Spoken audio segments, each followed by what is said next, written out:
우리 하나님 말씀 보도록 하겠습니다. 오늘 말씀은 마태복음 4장 23절에서 25절입니다. 마태복음 4장 23절에서 25절입니다. 예, 한 절씩 보도록 하겠습니다. 예수께서 온 갈릴리에 두루 다니사 그들의 회당에서 가르치시며 천국 복음을 전파하시며 백성 중에 모든 병과 모든 약한 것을 고치시니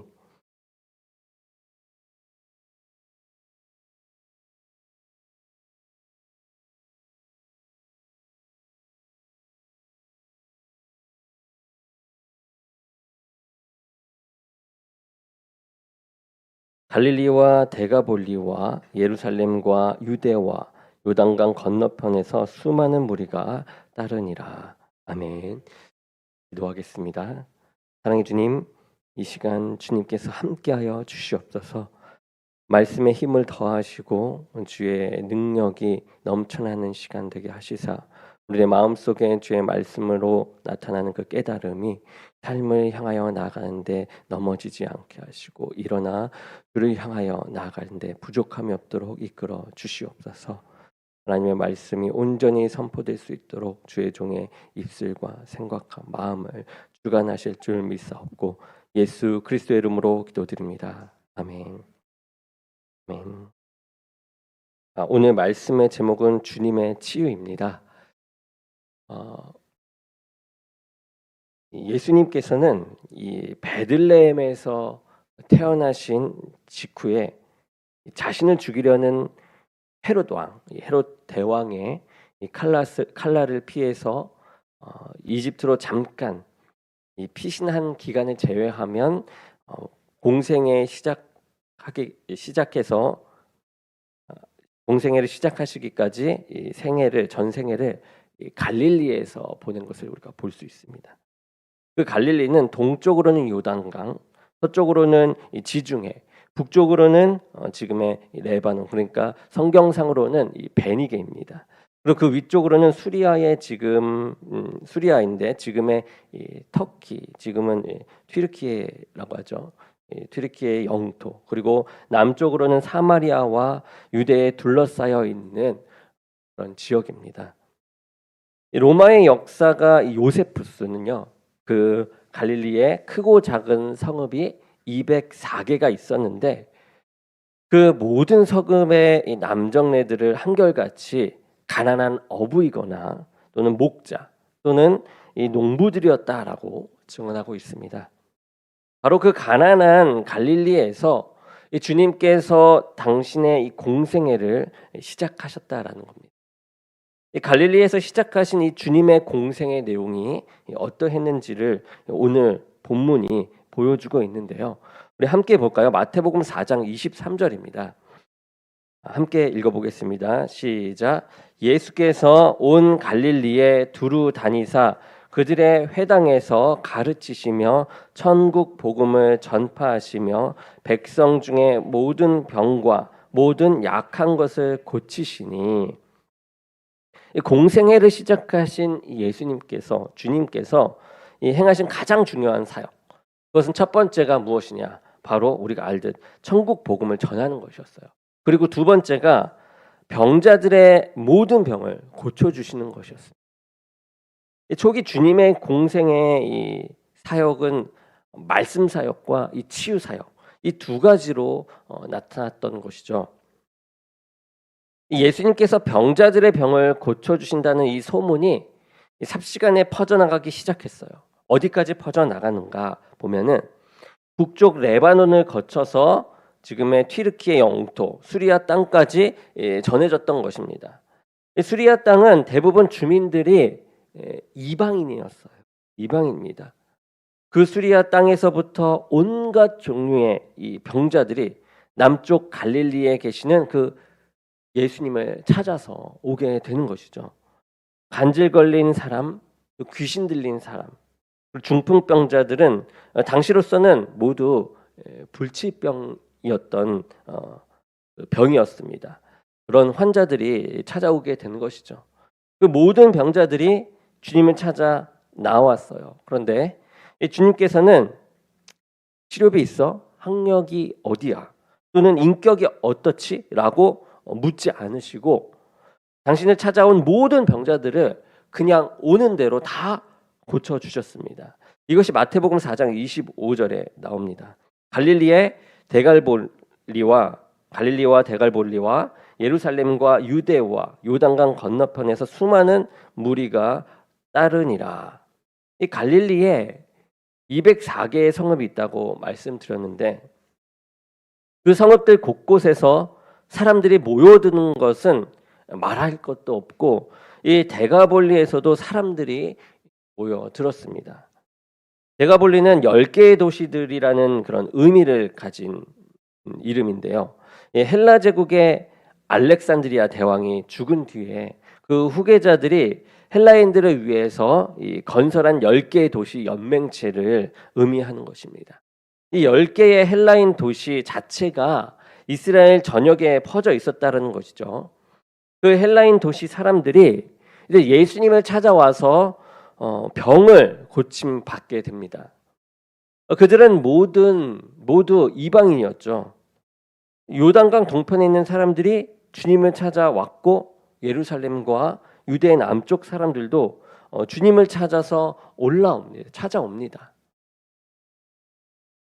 주님께서는 지금 갈릴리에 계시는데 이 갈릴리의 동서남북은 말할 것도 없고 갈릴리를 둘러싸고 있는 지역 가운데 서쪽은 이 지중해, 즉 사람이 살지 않는 바다만 제외하고 남쪽, 동쪽, 이 북쪽에서 온갖 병자들이 다 주님을 찾아왔다라는 겁니다.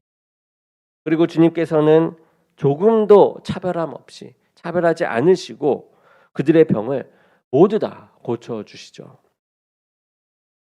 이처럼 주님의 공생의 초기에 이 질병의 치유 사역은 대단히 중요한 비중을 차지했습니다. 그렇다면 우리는 여기에서 질문을 제기할 수 있겠죠. 그러면 왜 주님은 이 삼위일체 하나님께서는 인간에게 병을 주시고 또 이렇게 치유하는 이 약을 주시는가? 병 주고 약을 왜 주시는가? 이러한 질문을 할 수 있을 것입니다. 인간을 사랑하시면 처음부터 병자들이 있게 하지 않도록 병들지 않게 해 주셔야지 왜 창조주께서는 이 연약한 피조물들을 병들게 하시고 병에 시달리게 한 다음에서야 치유해 주시는 은혜를 베푸시는가? 이 창조주이신 이 삼일째 하나님이 연약한 피조물을 가지고 이렇게 지금 장난치시는 것인가? 한 번쯤은 이런 질문을 하나님 앞에 우리 모두가 제기해 보았을 것입니다. 여러분은 인간의 범죄와 타락 그리고 끝내 하나님의 말씀을 거부한 이 완악함이 하나님의 심판을 초래했음을 성경을 통해서 알고 있죠. 우리는 그것을 알고 있습니다. 이 심판이 우리가 잘 아는 이 물의 심판, 이 홍수의 심판이죠. 물로 지상의 모든 생명체를 쓸어버리고 그 무서운 심판 속에서도 하나님께서는 의로운 노아 가족들 이 8명을 살리시는 내용을 우리가 압니다. 그 8명으로 하여금 방주를 짓게 하시고요. 지상에 있는 모든 짐승과 공중에 있는 모든 새를 각 2쌍씩 방주로 불러들이므로 그 홍수의 심판 속에서 살아남게 하십니다. 하나님께서 노아에게 방주만 지으라고 명령하신 것이 아니라 그 방주에 피신해 있는 동안에 노아의 식구 8명뿐만 아니라 방주 속에서 살아가고 있는 방주 속으로 들어가 있는 모든 짐승과 모든 새 각 2쌍씩이 먹어야 할 그 양식들 이 양식들을 준비하게 하셨다라는 겁니다. 노아는 그 방주 속에서 1년 17일 동안 있었어요. 비가 온 날만 이제 40일이죠. 40일 주야로 40일 동안 비가 내렸다 했습니다. 그리고 비가 오고 나서 그 물이 세상에 창에 출렁출렁 넘쳐 있던 그 기간만도 150일입니다. 나머지 날들은 그 물이 다 빠지고 마르는데 소요된 시간이죠. 다시 말해서 이 노아는요 1년 17일 동안 자기 가족이 먹여야 할 양식 그리고 짐승과 새들이 먹어야 할 양식을 방주 속에 비치했는데 그 양식이 무엇이었습니까? 짐승과 새들을 위해서는 풀이었고 자기 가족들을 위해서는 채소와 열매였습니다. 즉 하나님께서 살리기로 작정하신 이 노아의 식구들과 짐승들이 방주 속에 있을 때에도 모두 초식 동물이었다라는 걸 알 수 있어요. 초식 동물이었다라는 겁니다. 우리가 한번 생각해 보죠. 만약에 이때 이 노아의 방주에 이 육식 동물이 있어서 동물 세계 이 먹이 사슬이 그 방주 안에 있었다면 그 방주는 구원의 방주가 되었을까요?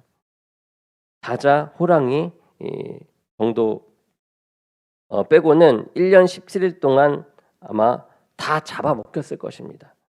어쩌면 노아의 8식구도 잡아먹혔을지도 모릅니다.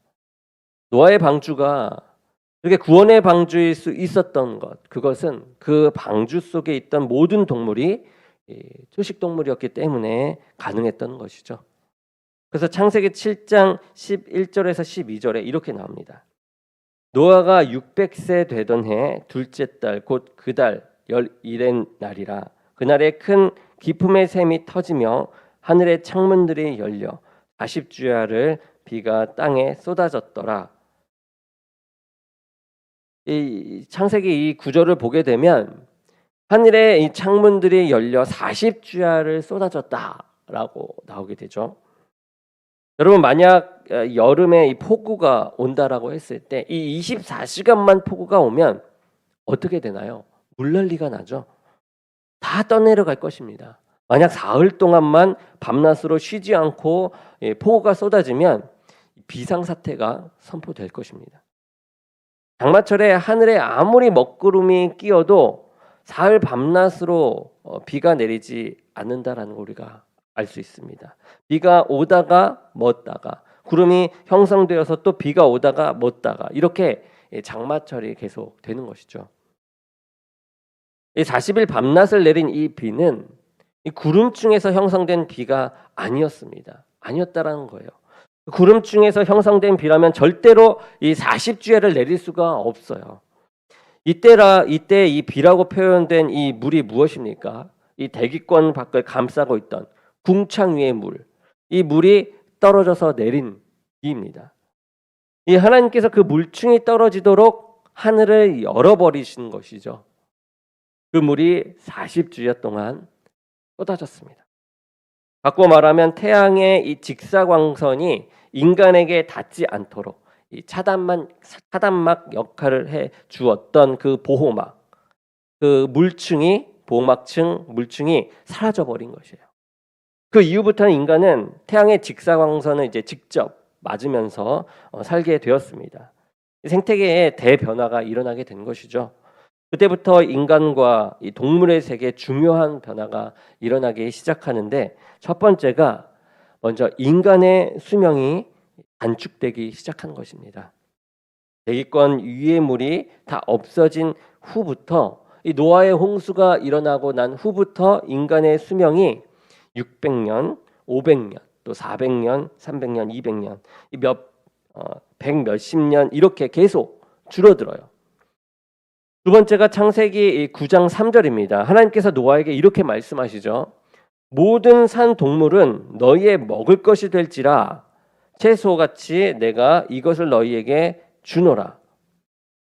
이 대기권 밖에 물이 쏟아지기 전까지는 하나님께서 인간에게 주신 이 먹을거리가 채소였어요.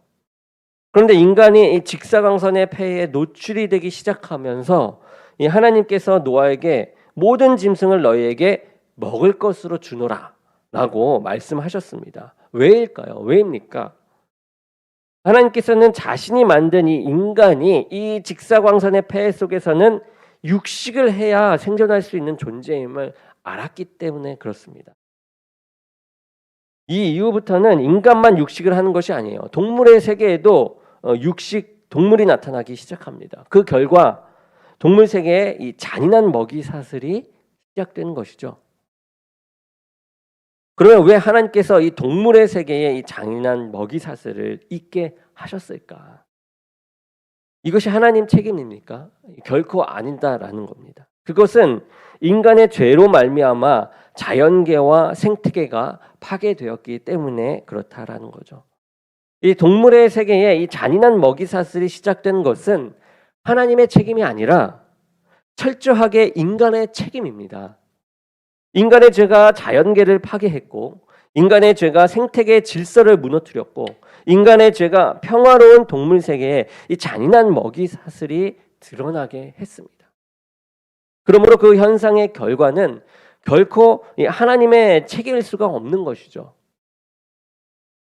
그렇다면 이 이사야 선지자가 이야기했던 이 새 하늘과 이 새 땅이 도래할 때 육식 동물이 초식 동물로 바뀌어서 모든 동물이 한데 어우러지는 이 세상이 온다고 한 그 내용, 그 의미도 우리가 이제 알게 되는 것이죠.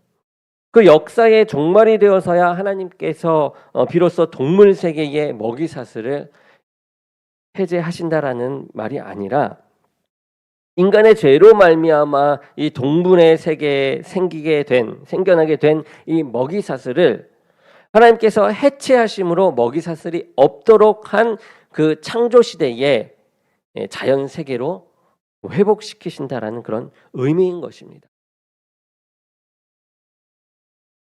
그렇다면 처음의 질문을 우리가 돌아가 보도록 합시다. 하나님께서 왜 병 주고 약을 주십니까? 처음부터 병들지 말게 하시지.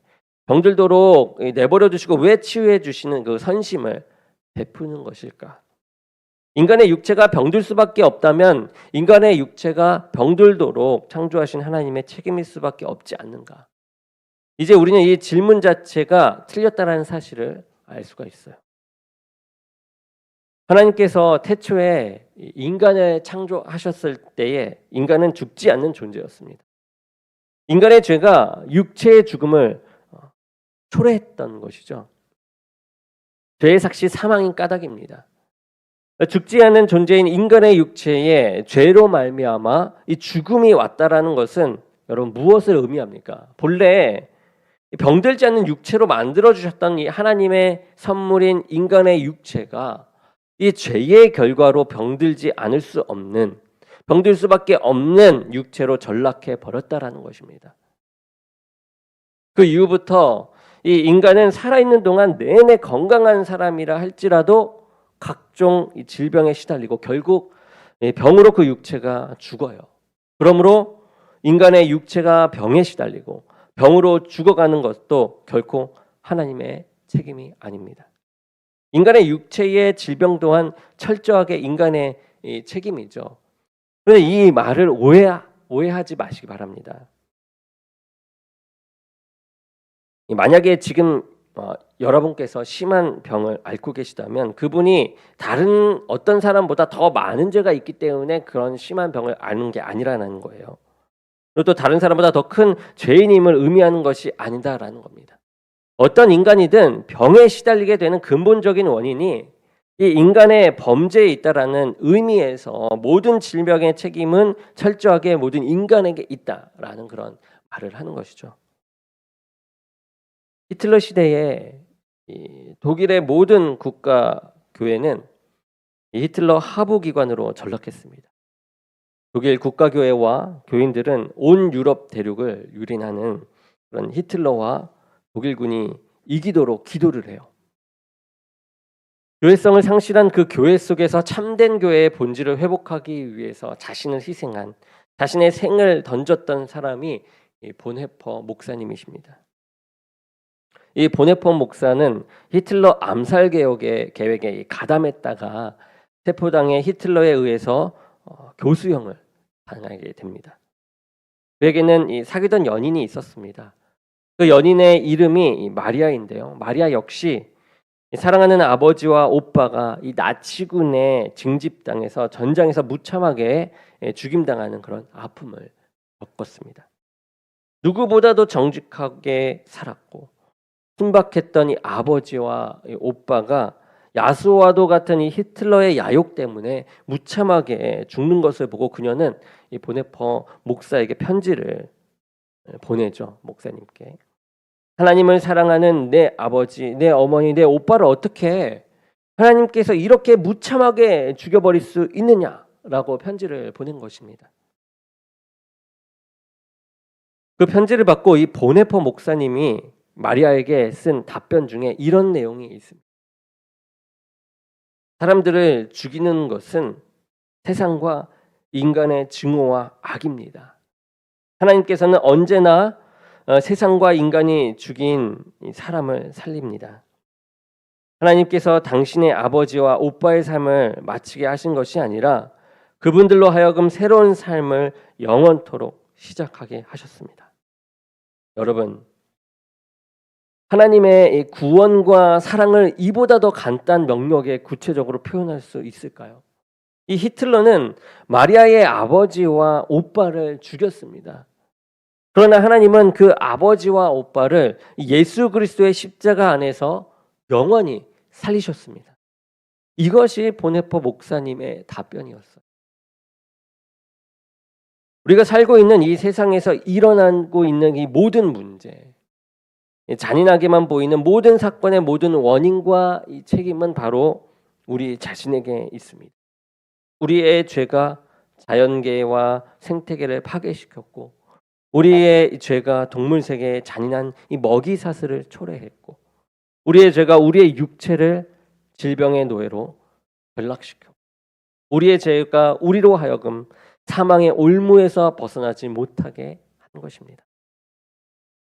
그럼에도 불구하고 하나님께서는 이 자기 인생뿐만 아니라 이 세상을 문제투성이로 전락시킨 이 인간을 외면하지 않습니다. 하나님께서는 인간이 파괴한 이 생태계와 이 자연의 질서를 당신의 창조의 그 능력으로 지금도 보존하고 계시고 회복시켜 가시고 있습니다. 인간이 아무리 오염시켜도 회복시키는 분이 하나님이십니다. 이 질병의 노예로 전락해버린 이 인간을 위해서 하나님께서는 인간들에게 의학의 진보라는 선물을 주셨죠. 그뿐만 아니라 당신의 독생자이신 예수 그리스도를 이 십자가의 제물로 삼으심으로 우리를 사망의 올무에서부터 영원한 하나님 나라의 백성이 되게 해 주셨습니다. 예수님께서 이렇게 말씀하셨습니다. 마가복음 2장 17절입니다. 건강한 자에게는 의사가 쓸데없고 병든 자에게라야 쓸데가 있느니라. 나는 의인을 부르러 온 것이 아니요 죄인을 부르러 왔노라. 우리의 영혼이 병들지 않았다면, 우리로 인해 이 자연계가 병들어 신음하지 않았다면 구원자가 오실 필요가 없어요. 우리가 영육간에 병들었기 때문에, 우리로 인해 자연계와 이 세상이 온통 병들었기 때문에 우리를 살리기 위해 구원자 이 메시아 그리스도 예수님께서 이 땅에 오셔야만 했던 것입니다. 오늘 본문을 제가 다시 읽어보겠습니다. 마태복음 4장 23절입니다. 예수께서 온 갈릴리에 두루 다니사 그들의 회당에서 가르치시며 천국 복음을 전파하시며 백성 중에 모든 병과 모든 약한 것을 고치시니, 여기서 고치시니라는 단어가 나오죠. 주님께서 모든 병을 고쳐주셨다라는 것입니다. 마태복음 4장 24절을 또 읽어보겠습니다. 그의 소문이 온 수리아에 퍼진지라 사람들이 모든 앓는 자, 곧 각종 병에 걸려서 고통당하는 자, 귀신 들린 자, 간질하는 자, 중풍병자들을 데려오니 그들을 고치시더라. 모든 병자를 또 고쳐주셨다라는 것이에요. 우리말로 이 고치시더라라는 말은요, 헬라의 말로 테라피오라는 동사로 기록되어 있습니다. 이 테라피오에서 파생된 단어가 치료라는 뜻의 우리가 잘 아는 테라피입니다. 중요한 것은 헬라어 동사의 테라피오가 고치다라는 그런 의미만 있는 것이 아니라 섬기다라는 의미도 있다라는 것이죠. 인간을 섬기기 위해 오신 분이 바로 예수님이십니다. 인간을 섬기기 위해 이 테라피오하기 위해서, 치료하기 위해서 오신 주님이시기에, 고치기 위해서 오신 주님이시기에 인간의 질병을 이 테라피오, 즉 이 치유해 주시는 것은 너무나도 당연한 일이었어요. 그래서 예수님의 초기 사역에 그래서 이 인간 육체의 치유 사역은 대단히 중요한 사역이었습니다. 사역 초기에 예수님을 찾아온 모든 환자들을 테라피오, 즉 섬기고 치유해 주셨다고 해서 성경에 등장한 모든 인물들이 무병장수했다라는 것은 결코 아닙니다. 그러나 그럼에도 예수 그리스도께서는 모든 환자들을 이렇게 치유해 주시죠. 우리가 잘 아는 위대한 사도 바울을 보면 어떻습니까? 그가 루스드라에서 내 발로 일어서라라고 한마디 하자 선천성 하반신 마비자가 벌떡 일어나는 것을 보았습니다. 죽은 유구도를 살려내는 것도 보았고요. 얼마나 위대한 능력의 사도입니까? 이러한 능력들을 행했던 사도였습니다. 그런데 그 바울에게도 지병이 있었다라는 거죠. 바울이 그 육체의 가시를 거두어 달라고 하나님께 이 지병을 거두어 달라고 하나님께 3번을 간절히 기도하는 내용을 볼 수 있습니다. 여러분, 바울이 간절히 기도했다면 하나님 낫게 해주세요, 낫게 해주세요, 낫게 해주세요 이렇게 3번 이야기했다라는 건 아니지 않습니까? 그냥 낫게 해주세요만 얘기한 건 아니었을 것이에요. 간절히 기도했을 것입니다. 며칠씩 금식 기도를 하던가 밤을 새우면서 간절히 기도하지 않았겠습니까? 바울도 이 지병이 낫기 위해서. 그런데 하나님께서 바울의 모든 기도는 들어주시면서 바울 자신의 질병을 낫게 해달라는 기도에는 응답하시지 않았습니다. 그래서 바울이 절망하고 하나님께 아니 왜 내 병은 안 고쳐주십니까? 다른 사람들에게는 역사에서 이렇게 고쳐주시는데 이렇게 하면서 따졌을까요? 아닙니다. 간절히 기도했지만 하나님께서 응답해 주시지 않을 때에 바울에게 더 큰 깨달음이 있었어요. 하나님은 은혜가 이미 자신에게 하나님의 그 은혜가 이미 나 바울에게 족하다라는 것입니다. 여러분 한번 우리가 생각해 봅시다. 바울이 쓰는 글마다 성경이 된 것을 우리가 봅니다. 바울이 쓴 성경이 많지 않습니까? 그가 쓴 글의 신약 성경의 4분의 1이 바울이 쓴 책이에요. 복음서를 제외하면 신약 성경의 3분의 1이 바울이 쓴 것입니다. 방금 전 말씀드렸듯이 바울은 죽은 사람들을 살려내고 하반신 마비자를 일으켰습니다. 어디를 가든지 설교하면 사람들이 회개하고 주님 앞으로 돌아와요. 그 바울이 육체적으로 건강했다면 오히려 그 바울이 이 능력을 가지고 교만해져서 교주가 되었을지도 모릅니다. 인간은 죄성을 지녔고 자기도 모르게 교만에 빠지기 때문에 그렇게 될 수 있다라는 거예요. 하나님을 체험하기 전에 바울이 어땠습니까? 예수를 믿는 자들을 죽이러 가지 않았습니까? 그런 교만이 계속 찾아올 수 있다라는 거죠.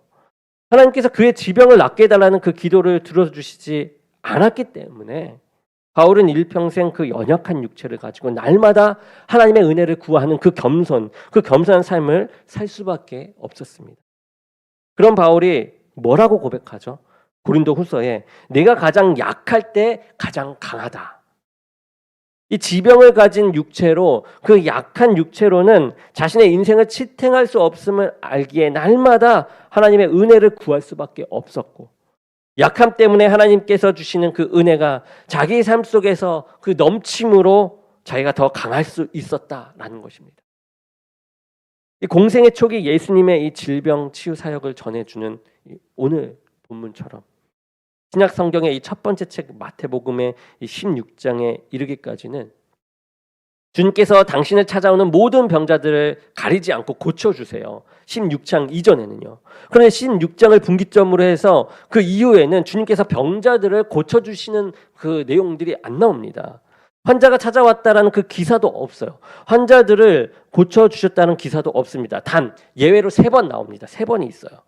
마태복음 17장을 보게 되면 예수님께서 이 변화산에 올라가셔서 그 모습이 변화되는 장면이 나오는데 그 모습이 얼마나 신비로웠던지 특히 이 주님께서 신비롭게 변화된 모습으로 하늘에서 내려온 모세와 엘리야와 이야기하는 그 광경 얼마나 황홀했던지 이 베드로가 이야기하지 않습니까? 주님 초막 3채를 지어서 여기에서 삽시다 라고 말할 정도였어요.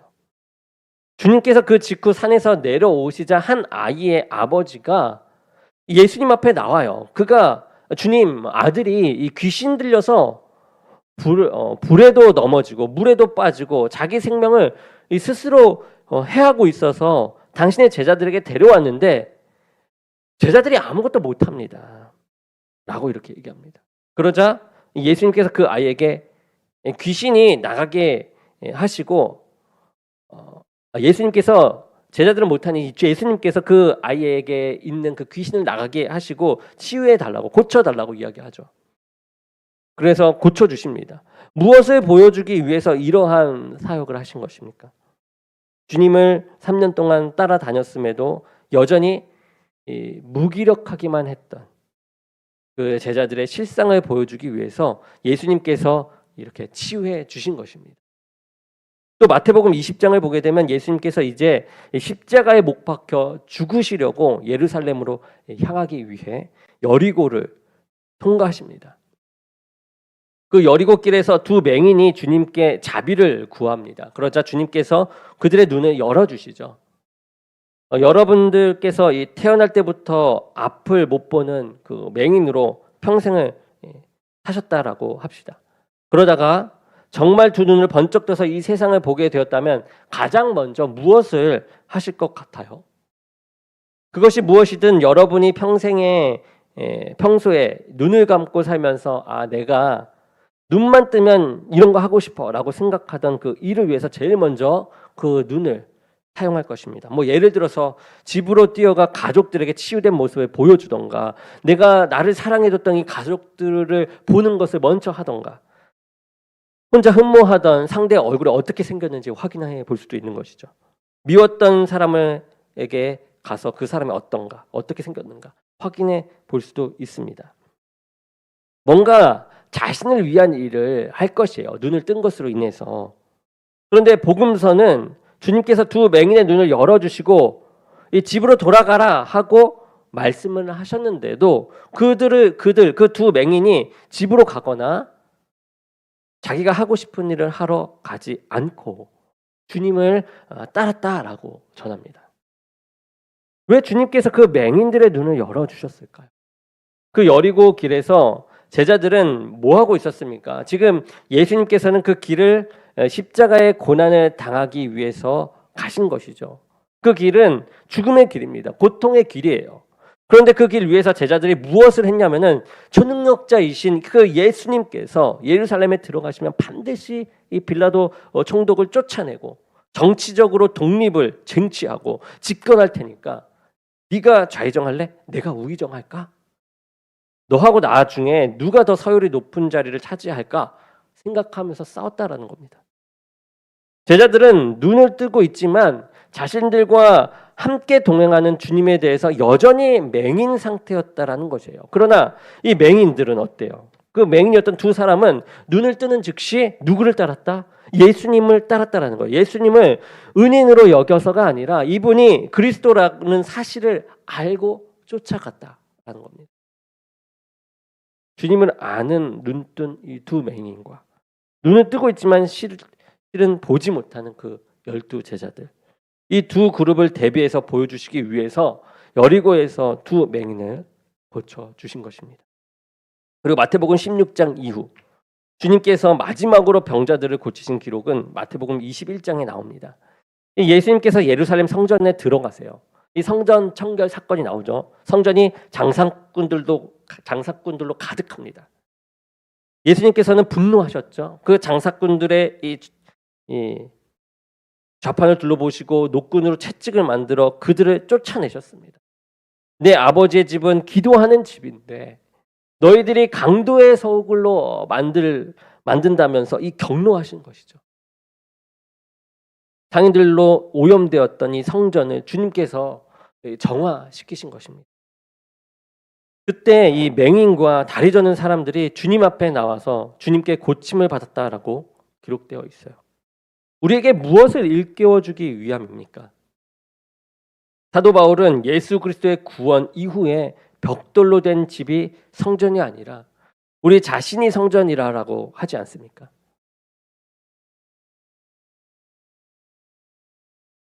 우리 자신을 한번 들여다 보시기 바랍니다. 마태복음 21장에 이 더러운 상인들로 가득 찬 이 강도의 소굴로 변한 이 예루살렘 성전과 우리 마음이 어떻습니까? 똑같다는 생각이 들지 않습니까? 이 속이 온갖 더러운 탐욕과 욕망과 거짓으로 가득하지 않습니까? 그렇기 때문에 우리의 몸은 예배당을 다닌다 할지라도 우리의 심년 속에 하나님의 이 생명과 능력이 임하는 주님의 통로로 쓰임받지 못하는 것입니다. 그래서 성전 정화를 통해서 그 성전이 비로소 주님의 치유의 통로가 되듯이 주님의 생명의 능력은 성령인 너희의 심령을 정화시키며 언제든지 너희를 통해 역사한다라는 것을 보여주기 위해 이 정화된 성전에서 병자들을 고쳐주신 것입니다. 이 세 가지를 제외하고는, 세 가지 예외 말고는 마태복음 16장 이전처럼 찾아오는 병자를 다 고쳐주거나 아무 이유 없이 다 고쳐주거나 온갖 병자들, 각색의 병을 앓는 사람들을 다 고쳐주셨다는 기록은 나오지 않습니다. 왜 그렇습니까? 마태복음 16장 10중 6절에서는 베드로의 이 위대한 신앙 고백이 나오죠. 주는 그리스도시요 살아계신 하나님의 아들이십니다. 이 주님께서 그 반석과도 같은 이 베드로의 고백 위에 내 교회를 세우리라라고 말씀하시지 않습니까? 인간의 몸을 입고 오신 이 나사렛 예수, 그분이 바로 성자 하나님 메시아라는 것입니다. 그 사실이 베드로의 입에 의해서 밝혀지는 즉시 예수님께서 말씀하시죠. 이제 내가 예루살렘에 올라가면 십자가에 못 박혀 죽을 것이다. 내가 그러나 3일째 되는 날 다시 살아날 것이다. 주님께서 십자가 고난과 부활을 통해서 인간을 구원하시고 모든 인간의 구원을 위한 이 구원 사역을 성취하실 것임을 밝히신 것입니다. 왜 마태복음 16장 이후에 육체의 질병을 고쳐주시는 이야기가 더 이상 나오지 않습니까? 당신의 십자가 고난과 이 부활 속에서 죽음의 제물로 영원히 멸망해야 할 그 인간들을 영원히 살려내신 것보다 더 완전한 치유가 어디 있느냐라는 거예요. 내가 질병에 걸렸는데 아무리 좋은 약을 먹어도, 아무리 주의 초능력적인 그 은혜로 병이 낫다라고 해도 이 육체는 절대로 천년만년 살지 못합니다.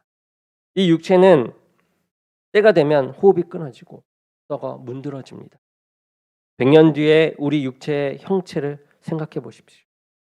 100년 뒤에 우리는 다 썩어 문드러지고 없습니다. 그럼에도 불구하고 주님께서 당신의 이 십자가 보혈로 우리를 영원히 살리신 그 영원한 영적 치유보다 더 귀한 것이 없음을 깨달으라라는 것이죠. 그래서 마태복음 16장 이후로는 십자가를 통한 주님의 완전한 구원 그리고 영원한 치유만 우리에게 되새기게 해주시는 것입니다. 여러분께서 육체의 질병을 앓게 되면 주님의 도우심을 간구할 수 있습니다. 간구해야만 합니다. 끊임없이 기도해야 합니다. 그것은 연약한 인간으로서 주님께 행할 수 있는 기도이고 당연히 지녀야 하는 마음이고 지닐 수 있는 마음입니다. 그러나 만약 기도하였음에도 불구하고 여러분의 이 병이 낫지 않는다면, 우리의 병이 낫지 않는다면, 또는 여러분의 가족의 병이 낫지 않는다면 사도 바울처럼 마태복음 16장 이후로 성숙하게 여러분의 믿음의 장을 넘겨야만 합니다. 사도 바울은 이 질병을 고쳐달라고 기도했어요. 그렇지만 나음을 입지 못하고 평생 병자로 살았습니다.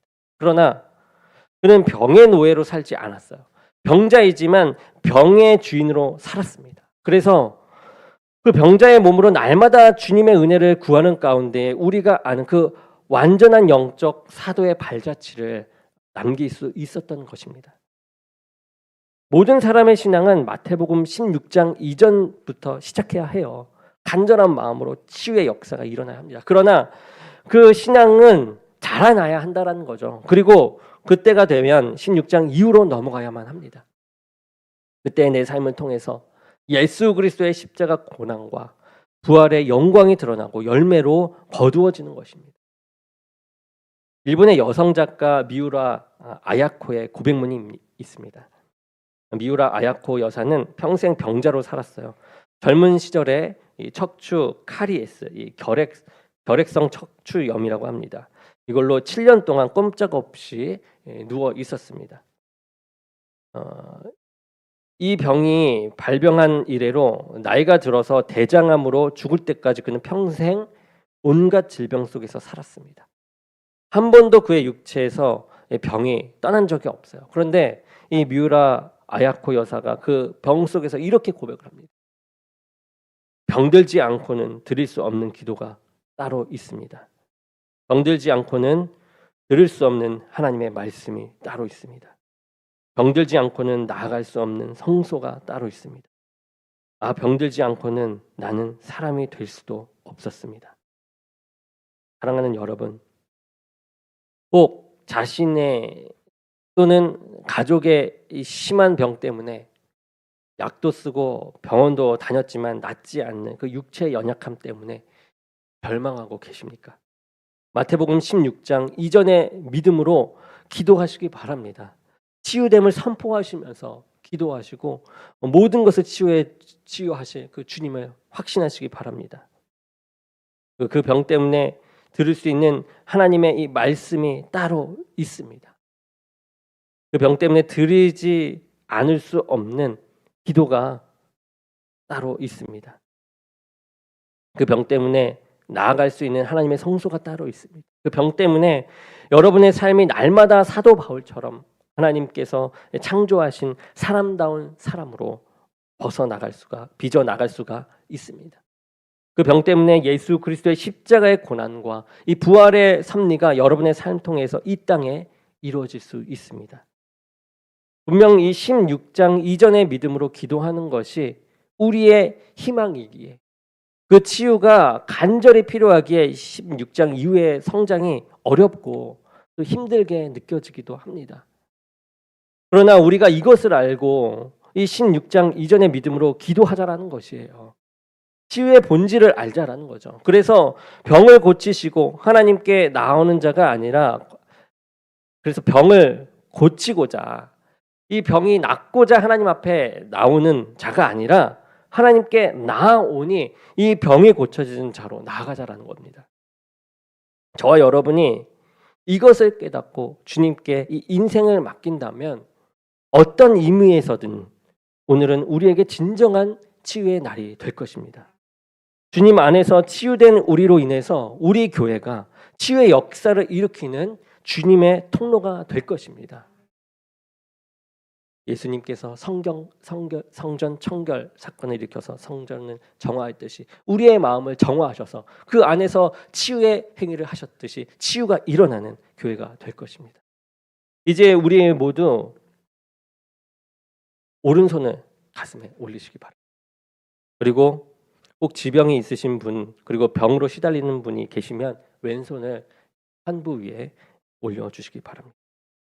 또 가족 중에 아프신 분이 있다면 이 왼손을 오른손이 올렸던 오른손 가슴 위에 올려주시고 그분의 환부 위에 왼손을 올렸다라고 생각하시고 함께 기도했으면 좋겠습니다. 기도하겠습니다. 하나님 아버지, 이 시간 우리의 오른손을 가슴 위에 올렸습니다. 그리고 우리의 왼손을 우리의 육체의 연약한 환부 위에 올렸습니다.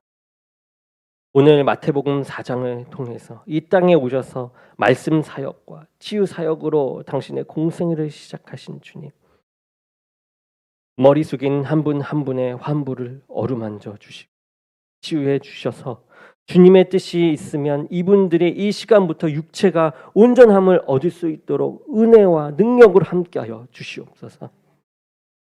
사도 바울처럼 일평생 지병을 가지고 살아가는 것이 더 주님을 위해서 살아가는 주님의 섭리라면 이제는 병의 노예가 되지 말게 해주시고 병든 몸을 이끌고서도 그 누구보다 주님의 사람으로 멋지게 살아가는 영적으로 온전히 치유받은 영적 자유인들이 되게 하여 주옵소서.